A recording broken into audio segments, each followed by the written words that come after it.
হঠাৎ করে আমার নবীর পাকের কাছে পৌঁছে যায়। আমার নবী পাককে দেখে, আমার নবী পাকের চেহারা বেলাল দেখেছে, চেহারা বেলালের চোখ পড়ে যায়, বেলালের মনটা আনন্দিত হয়ে যায়।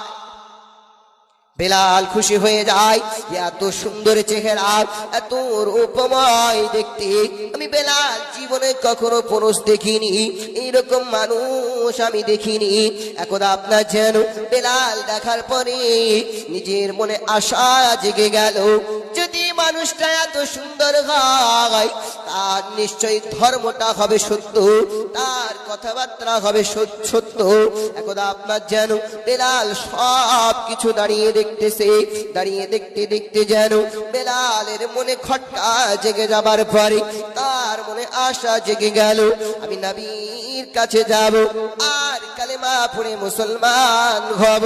একদা যেন বেলাল আমার নবী পাকের কাছে গেলে বলে, হুজুর আমার নাম হলো বেলাল, আমি হলাম উমাইয়ার বাড়ির গোলাম, আমি আপনার নামে শুনেছিলাম, আমি আপনার প্রশংসা আমি শুনেছিলাম, কিন্তু আপনাকে আমি কখনো দেখিনি।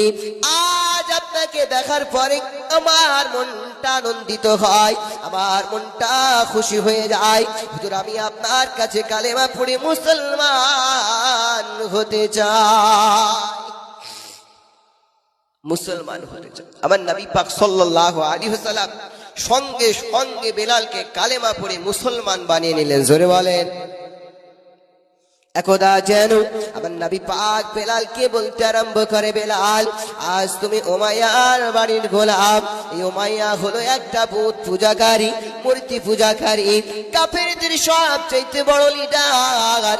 তুমি কালেমা পড়েছো বেলাল, কিন্তু বেলাল তুমি একটা কথা মাথায় রেখিও, যদি তোমার মালিক উমাইয়া যদি শুনতে পারে, তোমার মালিক উমাইয়া যদি শুনতে পায়, যদি জানতে পারে তুমি কালেমা পড়ে তোমায় কিন্তু কতল করে দেবে, তোমায় কিন্তু মেরে দেবে গো বেলাল।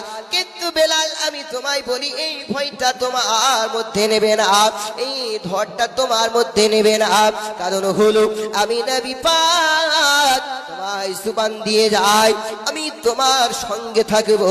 শুধু আমি নয় বেলাল, যেহেতু তুমি কালেমা পড়েছো, তোমার সঙ্গে স্বয়ং আল্লাহ থাকবে।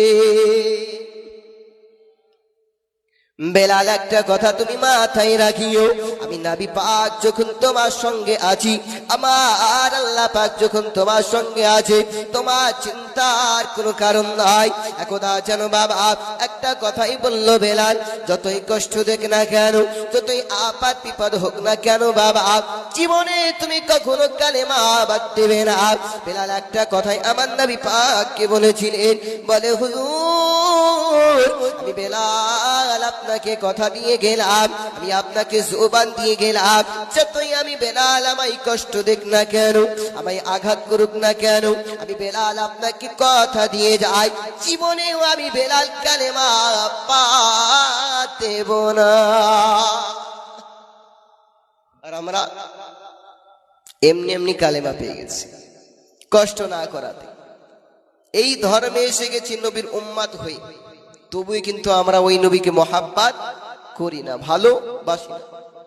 আপনি জানেন এই নবীর উম্মত হওয়ার জন্য হযরত ঈসা আলাইহিস সালাম, যিনি একজন আল্লাহর নবী ছিলেন, তবু আল্লাহর কাছে আফসোস করেছিলেন। কি বলেছিলেন? আল্লাহ আমি ঈসা আমাকে নবী না করে যদি তোমার শেষ জামানার পয়গম্বর রাসূলের নবী যদি আমাকে উম্মত করতে, আমি ঈসা সবচেয়ে বেশি বড় খুশি হতাম। জোরে বলেন।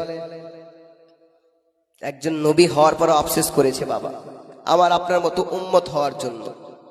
আর আমরা ওই নবীর উম্মত হয়ে যাওয়ার পরও ওই নবীকে কিন্তু আমরা মহাব্বত করি না, ওই নবীর কাজকর্ম আমরা করি না। আমার নবী পাক সাল্লাল্লাহু আলাইহি ওয়াসাল্লাম বলেছে, যখন আমার উম্মতি নামাজ পড়ে, আমি রাসূল আমার চোখ এবং আমার অন্তর ঠান্ডা হয়ে যায়। জোরে বলেন।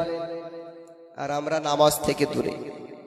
আজ গরমের সময় তো দূরেই থাকবা, আবার ঠান্ডার সময় যদি ফজরের সময় দেখবেন মসজিদে গিয়ে লোক পাওয়া যায় না, পাওয়া যায় না। তাহলে কেমন মুসলমান আমরা? আজ আপনি এই সামান্য ঠান্ডার ভয় করছেন। আপনি চিন্তা করেছেন যে